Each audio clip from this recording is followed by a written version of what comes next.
Ayan oh. So ilan to, napakarami na rin tong nagawa at ayun na nga lang, since na gawa na siya at siyempre may tiles, isa sa pinakaano nitong pabahay na to, naka-tiles na siya. At kaya naman din dito no, kahit ayan wala pang tao, hindi naman nababakabo yung lugar. Hindi nagagawang basurahan ng mga residente dito sa may Erica. Kasi ang lapit lang dito sa Erica. Talagang dikit na dikit lang. So pero ayun no, makikita nyo, hindi nila ginagawang basurahan itong lugar na to. So siyempre, mga house na yan, nakikita ninyo, ayan ay para sa tubig. So pero ayan, makikita nyo, ongoing pa rin yung trabaho. Kasi may mga pinag-anuan pa rin ng pagtatrabaho, yung sign. Pero ito katulad dito, parang kagagawa pa lang ng tiles, kaayos lang. At napakaganda. Ayun ang kainaman talaga dito sa lahat naka-tiles na. So ayun, katulad din dito sa kabila. At hindi ko maintindihan bakit yung lababo parang natiktik, tiniktik. So dito naman hindi. So ayun oh. Ayan oh. Diba? Ito parang bago pa lang yung pagkakalagay ng tiles, tsaka maayos pa. So, ayun noon. Parang, well, siguro inaayos pa nila. At dito rin sa labas, maraming parang pinagtiktikan ng semento. At, ayun yung para sa drainage, papunta dun sa labas. Ayan o, nakapad, diba? Tsaka ayaw mo pa, naka-tiles na yung bahay mo. Diretso na. Kaya naman dito, ayun, mura yung monthly mo. So, yung pinakamalaki mo lang babayaran dito, yung 2,000 sa loob lamang ng 5 years. Diba?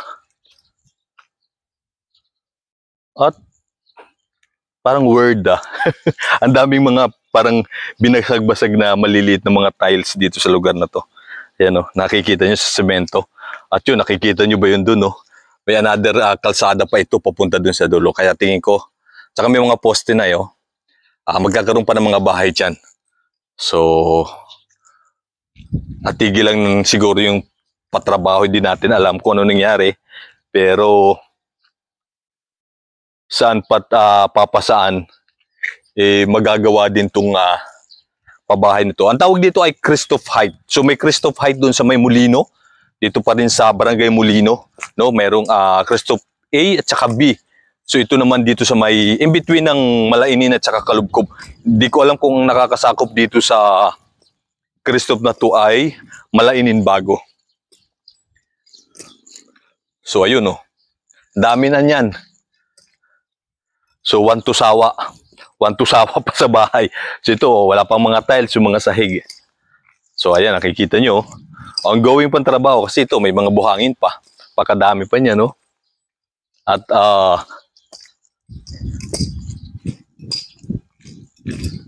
so syempre, dahil nga walang tao, normal lang na madamo talaga yung paligid niya. Pero kapag ka nagkatao na yan, malilinis din at lilinisin din yan ng mga beneficiary at magiging beneficiary ng pabahay. So, at saka yung kailangan din dito, yung mga kalsada kasi nito, ang lapad, no? Ang lapad.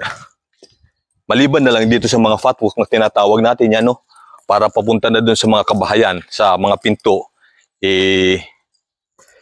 hindi na ganun kalapad. So, ayan, no? Ang dami niyan. Tingin ko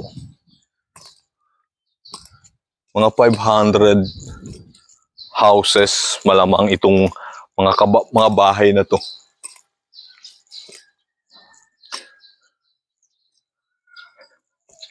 O mahaba-haba na rin nilalakad natin. Diba? At may naglilinis na rin dito. Nililinis nila. So, ang taas ng bahay dito. Alam mo, ilang palapag yan? 1, 2, 3. No? Papunta dun sa taas.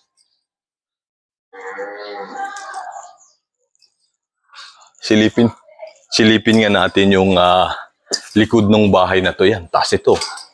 Wala pa siyang tiles. At tinibag, no? Well, di natin alam kung sinisira para ayusin, para i-refer, or kung ano yung gagawin. So, ito yung likod. Ay, dapat ng papunta sa Malainin. So, malamang part to ng Malainin kasi yan yung boundary dyan, no? Ng mga pabahay ko nakikita yung mga pulang bubong na yan. Okay. So, ayun, may barbed wire nga. So, hanggang dito na lang yung hangganan. Well, kung ito yung mapupunta sa inyo, ito pa yung magiging parang lupa pa na po pwede ninyong mataniman. Ayan, no? Diba? Kasi ayun na yung pinakabakod. Private na siguro yan sa kabila na yan dyan. At ito pa yung sa NHA. Well, hindi naman tumano NHA. Kaya po pwede na kayong kung ano pa yung gagawin to. Taniman or either bahala na kayo. Kung ano yung po pwede. So ayun. Maswerte yung mapupunta dito sa lugar na to. Dito sa may bahay na to. Kasi meron pang lupa dun sa likod na ang lapad pa. Na po pwede ninyong magamit pa later on kapag dito kayo na dito kayo na-relocate. So ayan ang dami pang ongoing pang trabaho. Tuloy-tuloy naman trabaho, makikita nyo. So nililinis naman nila at ito pa wala pa mga pintura. So ito maganda dito kasi ang taas ng ng bahay sa kalsada. Yan kita nyo. 3 palapag o hagdan para makapunta ka doon sa pinakataas na ng bahay. So, mataas siya sa kalsada. Kukumpara.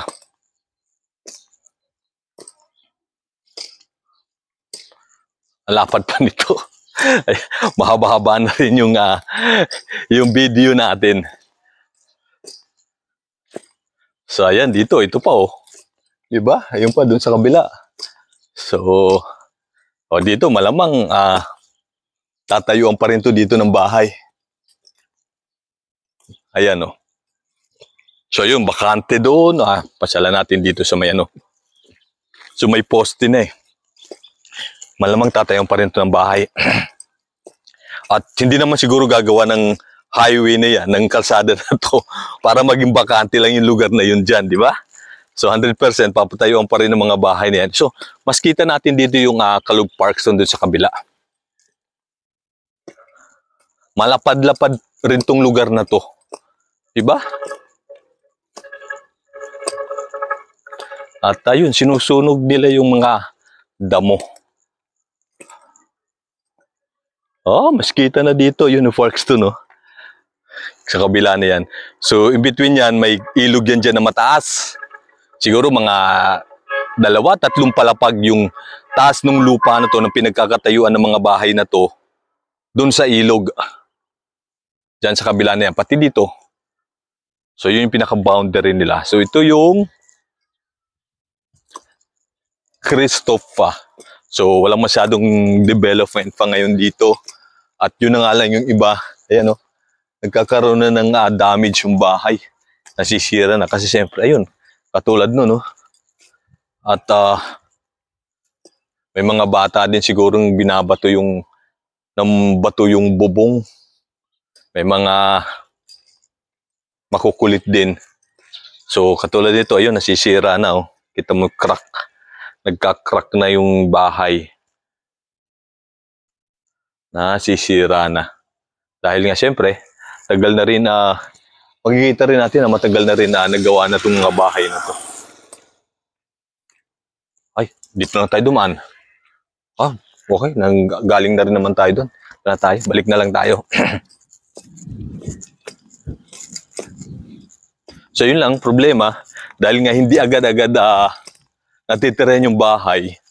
So humihina yung bahay. Diba? Kasi ika nga, pagka walang tao yung bahay, parang mas madaling nabubulok kaysa may taong nakatira na.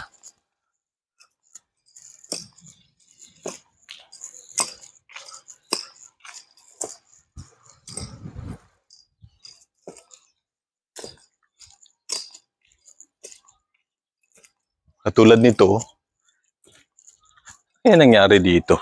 Well, siguro, hindi pa nasisemento. Ito yung pinaka-drainage talaga. Ang lalim din, oh. Nakikita nyo, ang lalim tong drainage na to. Diba? Napakalalim. Mga 4 feet siguro ang taas niyan. Kaso nga lang, ayun, nasisira na. Hindi natin alam kung hindi pa nasementuhan or nasira na siya. Sayang lang. Pati ayun, oh, kikita nyo, yung parang lababo niya. Hindi ko maintindihan bakit natibag na yung mga semento. Nangyayari. Bakit ganun? Parang karamihan. To, silipin pa natin hindi sa kabila. O ganun din, oh. Ano yun? Tinitibag. Tinitibag nila. Ang tanong, bakit tinitibag? O, ganun din dito sa kabila, oh. Ano yun? Sinisira nila dahil ire-repair or ayun din sa kabila, oh. Diba? Yung lababo, sinira, tinibag.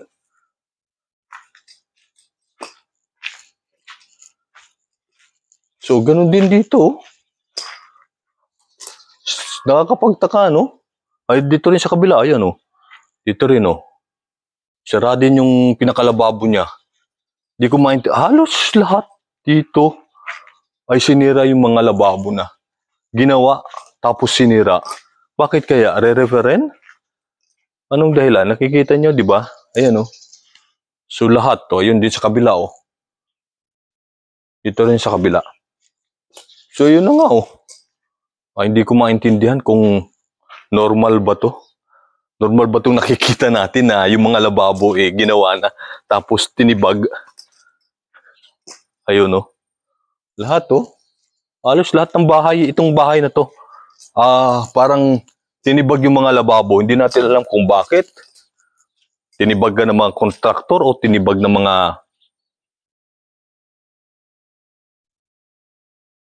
Well, nag-iisip ako na baka tinibag dahil nagkaka-interest sila sa bakal or...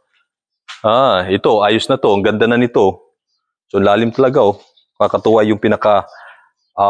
septic tank ng mga pabahay, ano, lalalim. Ang gaganda ng pagkagawa ito. Maganda yung pagkakagawa, parang kagagawa pa lang itong tiles, oh. At ito na yung lababo. So, well, yun, oh. Bakas ng bagong gawa lang siya. Hindi natin alam kung tinitibag o inaayos o re-refer. Well, hindi natin alam. Medyo naglalaro lang yung isip ko. Ito, mga bagong gawa pa lang yung tiles, bagong kabit. So, yan. Nakaano na siya, pero natibag, o tinibag, di natin alam kung tinibag o natibag o nasiraan lang o re-referen nila. So, yung katulad dun, oh. Sira na yung lababo. Halos lahat. Ito dito rin, oh. Ayun din, oh. Meron na, pero parang pangit ang pagkagawa. Yun, oh. Tinitibag ba nila? Naglalaro lang isip ko, utak ko, kasi may bakal yun. Well, hindi natin alam kung nire-refer o inaayos or pinag-iinteresan yung bakal ng lababo or nire-refer nila. So, hindi natin alam yung kwento. Pero ito, yun, ang ganda na nito. Maayos naman na yung pagkakagawa. Hindi natin alam.